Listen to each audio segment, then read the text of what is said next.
Hello and welcome to a special edition of Reporting Depp v Heard. It's Sunday, there is no court today, but there is an interview which I recorded last weekend, which I think needs to go out as soon as possible, and my apologies for not putting it out before now. It's a remote park bench interview with a lady named Jennifer. Jennifer has had a horrendous history, which is thankfully behind her now, of abuse, and she is a survivor in so many ways. A number of people caused her a huge degree of pain and suffering. She was in abusive relationships, she was abused as a child, and she even came close to being trafficked out of the country as well. She explained all this at the beginning of the interview. However, there was perhaps a little too much detail for legal reasons for me to include. But the litany of what has happened to her is quite shocking, and the rest of the interview should be seen in that context. Jennifer is happy for us to use her real name, and she also helps other people now who've been through similar experiences or who are in danger of potentially going through similar experiences to know what they need to know to make sure that either they don't fall into an environment where they can be abused, or if they are being abused, they can get out. So it was a long conversation, which I hope is relevant and interesting to many people. Jennifer is a huge Johnny Depp supporter, and we go into some detail as to why she supports Johnny Depp rather than Amber Heard in the Depp v Heard defamation battle, which is being played out at the moment. And I'm very grateful to her for the interview. Apologies that it sort of seems to start halfway through, but as I say, I had to take out the extraordinary and horrendous list of things that Jennifer says has happened to her, just because for legal purposes.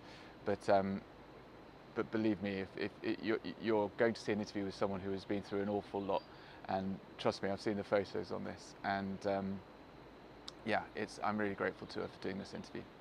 Be back at the end with some news about what is going to be happening on Monday, the first Monday of the final week of the Depp v Heard trial. I still have triggers with silver duct tape, because duct tape was used to keep me in a particular spot. And there there were marks on me at this point from cigarettes, razors, broken bones, just, I mean, anything horrible that you could do to somebody, he had done. So when, I've heard Amber Heard on the stand talking about some of the things that Johnny Depp has supposedly done, I've looked at her and I've gone, you wouldn't be recounting them the way that you are. Let's So get to that's like that the later. Sorry. bad. Yeah, no, absolutely. Sorry, I interrupted you. No Carry on. worries. So ritualistic for him was he had to start at one point and continue it the way that was his ritual of doing whatever the abuse was, whether it was physical or physical and sexual. And if somehow it got deviated, he would then start all over at the beginning and go through until his ritual of it was complete. God. Um, And it got, well, I wouldn't say it got worse, but then other things happened. Someone tried to traffic you to Dubai. that was unfortunately or fortunately, I've been through everything in my past. I was on a dating website. My fiance and I were no longer together and was on a dating website, very high-end dating website. And thank God I, have had what happened to me happen. Because he tried to get me to go to Dubai with him, and he was like, I'll hold on to your passport. You don't need to bring a cell phone.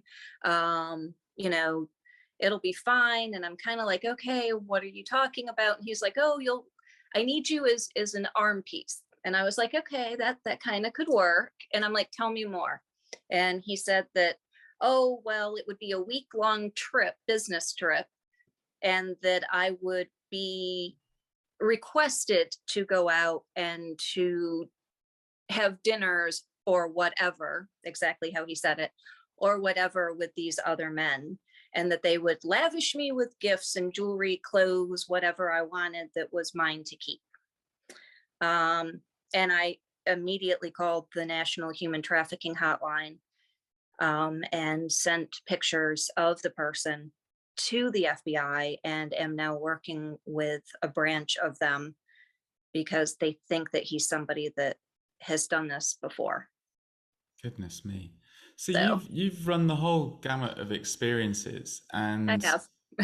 you're still here, which is I great, am. and you're willing to talk about them, which is obviously very difficult for anyone to do. What got you to the point where you were able to talk publicly about this? Um, I've done public speaking on it before. Most of it was to high school and middle school girls who, and a few guys that were in crisis or potentially in crisis. And so it was one of those things because I didn't come to my mom when I was 15, 16 years old, and I didn't tell her what was going on because the guy at the time threatened to kill my mom and my cats.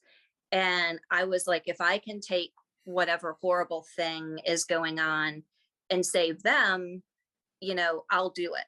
And given the level of violence that this person had done, and probably still has done throughout his life, I believed him.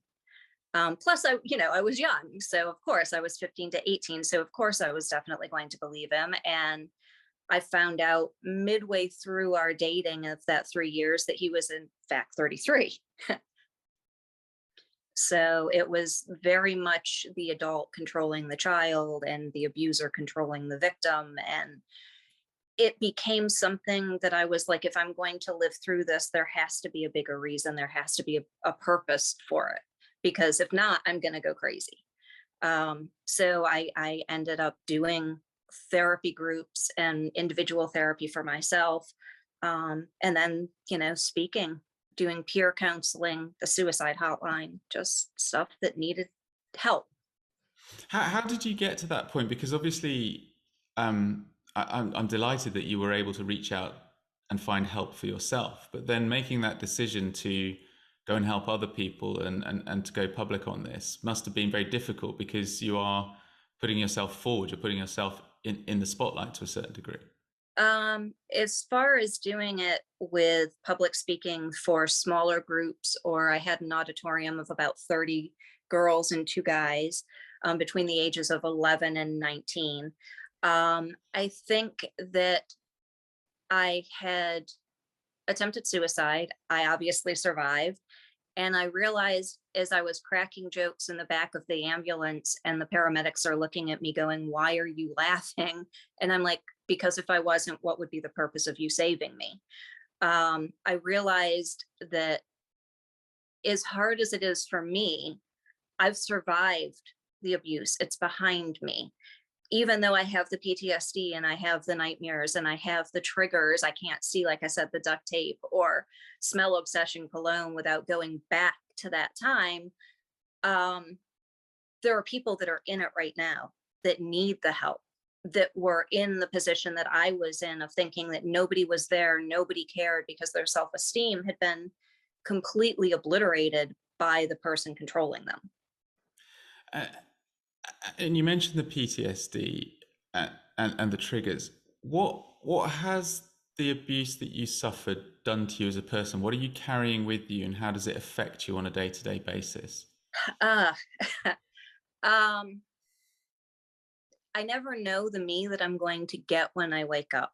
And by that, I mean, I never know emotionally if I'm going to be the strong me that can just get through the day, whether I have a green pepper in my face or the duct tape or the obsession cologne happens to be around me, or if I'm going to have the me that has that come and be in my world and me just kind of crumble and just either completely shut myself down and not really disassociate, but get very close to it. Um, or just curl up in bed and go, I'm watching my Harry Potter and the Sorcerer's Stone movie for the 100th time in my comfort zone with my kittens. It's very difficult on a day-to-day basis of going through and knowing that all of that happened and then kind of compartmentalizing and putting it into a block of, it's here, it's always with me. It's like an alcoholic that's a recovered alcoholic. It's always with you. It will never be gone, but you can get past it. You can move past it. I don't sleep well by myself. Unfortunately, I have a tendency, if there's a loud noise, to curl up in the fetal position. But I mean, I've made dramatic strides given my fiance's ex-fiance's support. I've made amazing strides with his help, to get past a lot of things. So that was an amazing thing. Well, listen, I again am deeply grateful to you for doing this interview, and one of the things that I'm going to make sure that we do is put some numbers and put some websites that you found helpful into this interview, so that we can hopefully help some people who might be watching this. Now, one thing that will fascinate many people is of course your support for Johnny Depp. You are a survivor of abuse at the hands of men. You suffer from PTSD, which Amber Heard has been diagnosed with. Yet I speak to you every day that I see you around court, and you're very much in the Johnny Depp camp, with your lovely friends who queue up every morning to get into court. What is it that makes you so firmly of the view that Johnny Depp is not an abuser, but someone who has been abused? You can always spot, as somebody who has been as abused in my past as I have, you can always spot with the eyes. The smile might be there, but the eyes will always give it away, which is stunning to me. But you can see, just looking at the two of them and their body language when they were standing together. And I purposefully have not gone back and watched any of the live streams from court or any of the social media stuff, really, because I want to be present. That's very wise, but carry Well, on. Yeah. it is. I want to be present for the trial and not be biased in any way, which would be very difficult unless there was a video of him beating her, which I don't think there ever would be, because he's not that type of a person. He has always struck me, no pun intended, as somebody who is a very gentle person. I mean, he went to a children's hospital right after the incident with his finger, and a little girl, probably with leukemia, asked him what happened to his finger, and he jokingly said he bit it off, like he was so hungry on the island. And that's who he is, and we've never seen that from her, and everything that we've seen has been so calculated and so malicious. Even when it doesn't appear that it is, it actually has been. And I think that, I definitely think she was the abuser. I'm not going to say that maybe he wasn't verbally abusive, but when you're pushed to a point like he was, it's only natural that you would retaliate in some way. And he was a big enough man not to actually physically assault her.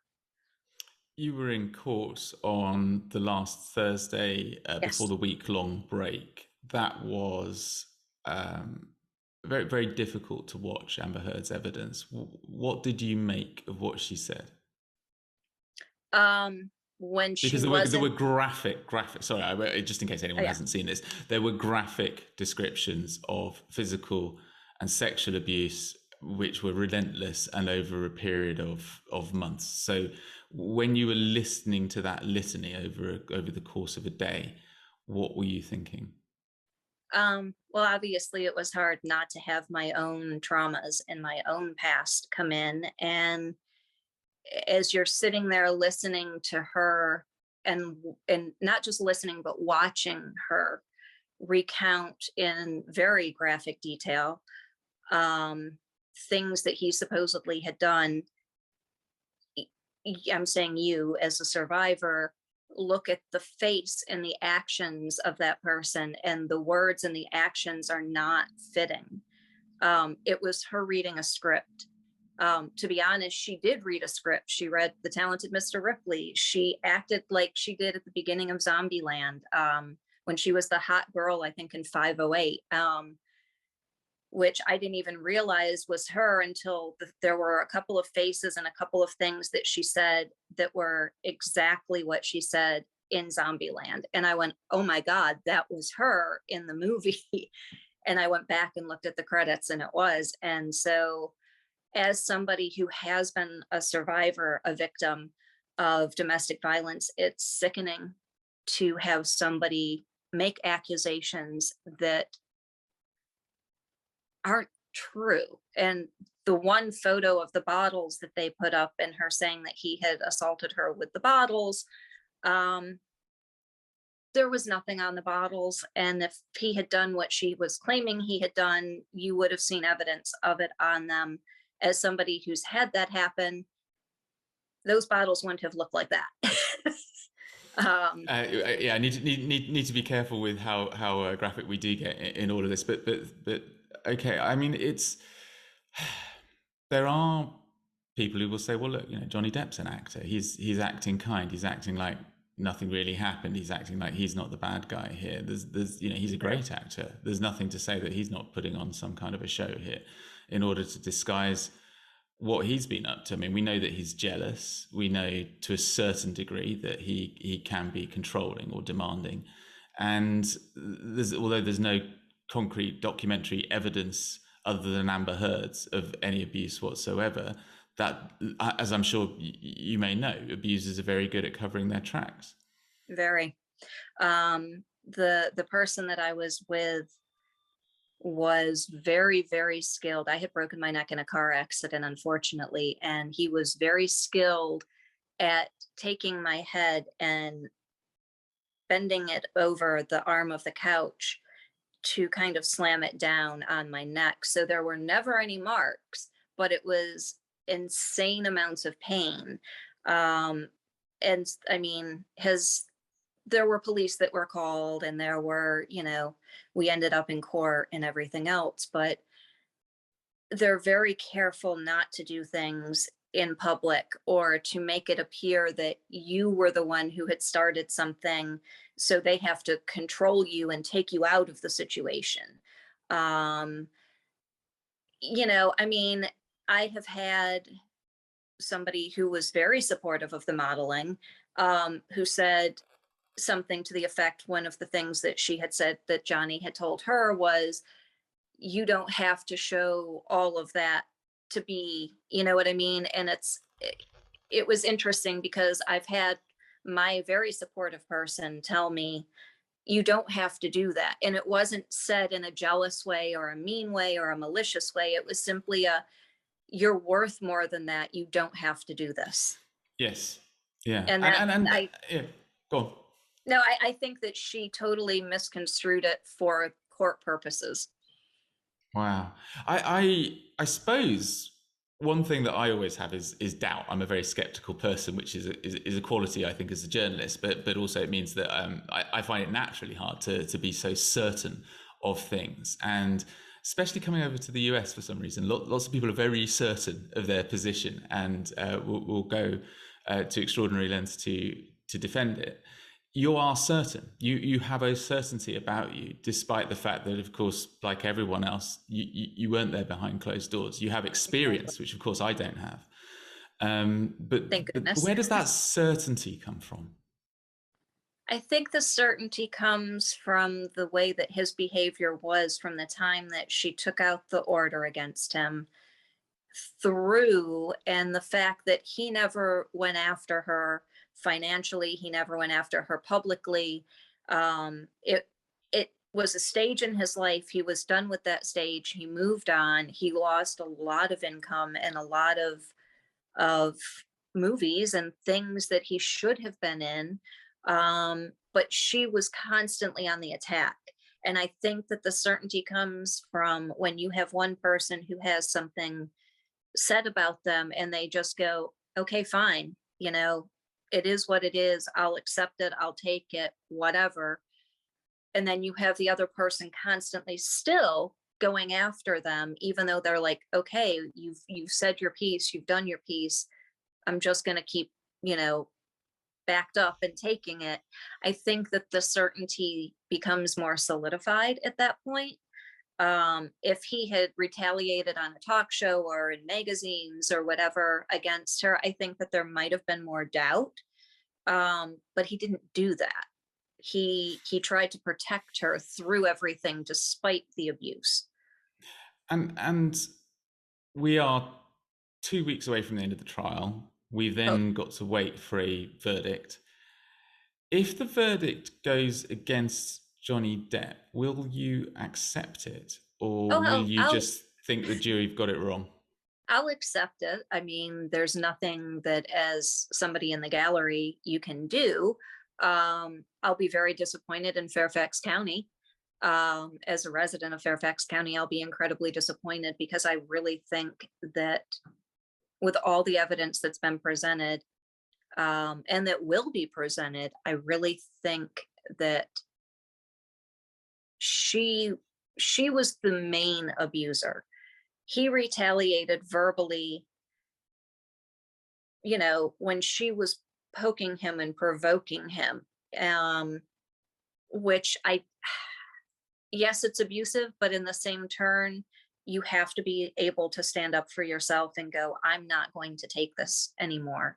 And if he was choosing to stay in the relationship, him doing it verbally was the right way to do it. He tried to leave. He tried to lock himself in the bedroom. She would follow him. Yeah, I mean, there are recordings. I was listening to a load of recordings last night as I was downloading them, and there was tape of her saying, "I thought you were going to kill me by accident," and he doesn't deny that happened and just says, well, hang on a minute, I got punched in the face, I lost a finger and had a bottle in the nose. So it's and that was evidence that will be submitted to the jury, so they've got to make up their minds based on everything that they hear.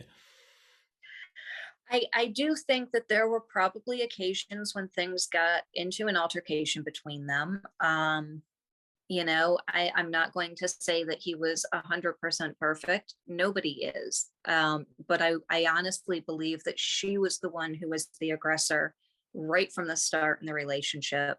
And that she ended up seeing him as somebody that could be, I don't want to say her meal ticket, but her way to notoriety and her way to being a bigger name in the industry.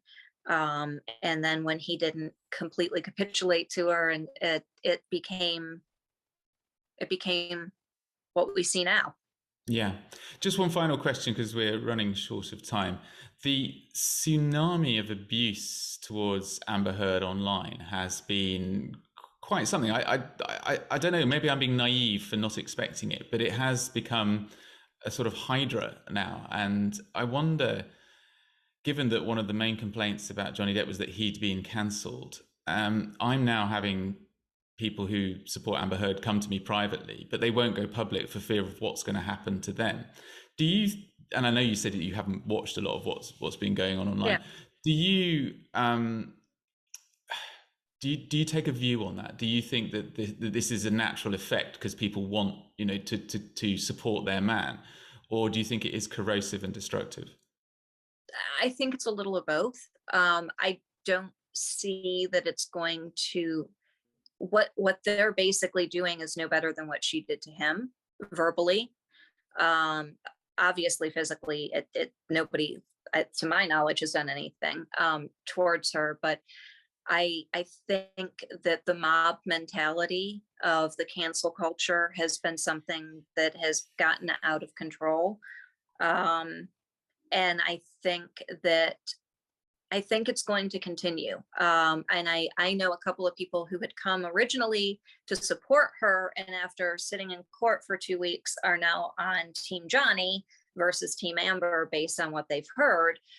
But I'm very saddened in the fact that as a society, we're trying to stand up for this man who was horribly abused, as it seems, by this woman, but we're treating her the same way she was treating him. And it's very confusing to me.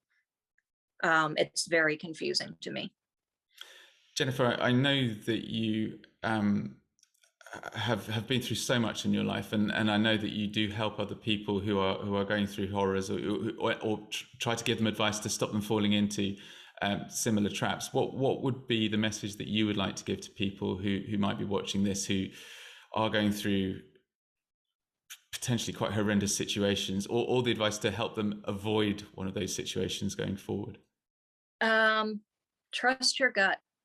If your head and your heart and your stomach are saying, stay away from this person, the little hairs on the back of your neck are up, there's a reason for that. Evolution has taught us that this is something that we need to avoid. I didn't listen to that when I had all of those things going on with the guy that I was with when I was 15. And it ended very badly, potentially for me. Or it could have ended very badly, I should say. It was horrifying for those 3 years. If you're in the situation, there is help. There are people that are willing to do it, that are willing to help you get out. There are people that will not only give you phone numbers, but will give you a cell phone and give you money. There are shelters. And yes, so many people stay because of their animals. What most people don't know is that animal shelters in at least the states of Maryland, DC, and Virginia, if you are a victim of domestic violence, they will take them. They will hold them. They will keep them safe. So while you are in a shelter, your pet can be in a shelter. Your children and you can go and be safe in a shelter. Your pet will be safe. There are other people that will do fostering. So they're not in a shelter environment. That was one reason I stayed for 5 years with the person I was with, was because I didn't want to go to a shelter and leave my cat, because he was abusive towards the animal. And knowing that now, I could have gotten out sooner, potentially. But there is help. There is help, and it gets better. It will suck. It takes many years of therapy, in multiple forms, whether it's group or individual. Exposure therapy, like constantly cutting green peppers to try and get over my trigger with them. But it gets better. You're able to move to a point of being able to sustain yourself as a person.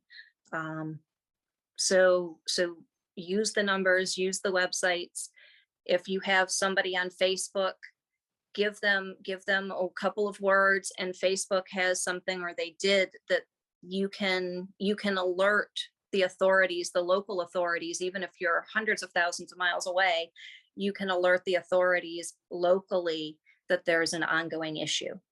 My thanks to Jennifer for that interview. I just obviously want to point out one thing, that the line about Amber Heard using exact quotes from the talented Mr. Ripley has, I think, now been comprehensively debunked. And so I just wanted to put the record straight on that. Also, I should have probably pointed out where I am, because there's a nice swimming pool behind me. I'm on the rooftop of the Conde that I've very kindly been lent by Celebro Media, and the pool, which has been closed up until now and remains closed until Memorial Day, has just been filled over the course of this weekend. So everyone here, I think, is getting quite excited about the pool being open and summer finally being here. It was a very, very hot day in DC yesterday, but the weather appears to have cooled down a tiny bit for today, although it's still very muggy and humid. One piece of information that may not have reached you yet is that Johnny Depp will be back on the stand tomorrow in Virginia. The Amber Heard's team are calling him back. We don't know exactly what they're going to question him on, but that will be interesting nonetheless to see exactly what they are picking him up on, and again how he performs for his second stint in the witness box in this epic trial. We are now into the final week. The judge has been very, very firm all along that the trial will finish this Friday, but of course then we've got the jury deliberations after Memorial Day, and they could take weeks, they could take days, they could take hours. I'm going to be around for the first week of those jury deliberations in case they've already pretty much decided what they think is the case, or they can make a quick decision after the closing arguments. But there is every chance that this could spin out for weeks, because the jury has to be unanimous in its decision on the 2 counts of libel, the one that Johnny Depp is suing Amber Heard for, which we've heard an awful lot about, the Washington Post 2018 article, and the 3 statements which Adam Waldman made to the Daily Mail, which Amber Heard is suing Johnny Depp over. And incidentally, in a conference on Friday, when the jury were not present, the judge decided that Adam Waldman's statements to the Daily Mail can be treated as if they were made with the authorization of Johnny Depp, and therefore Amber Heard's libel case continues to stand and will be considered by the jury. So that's where we are. I'll be back in court at 9 o'clock, or back at court at 9 o'clock tomorrow. I don't think I'm going to be queuing up from 1 in the morning to get a place in court, but I'll be there at Fairfax County Court doing more part bench interviews and doing more reporting from the trial.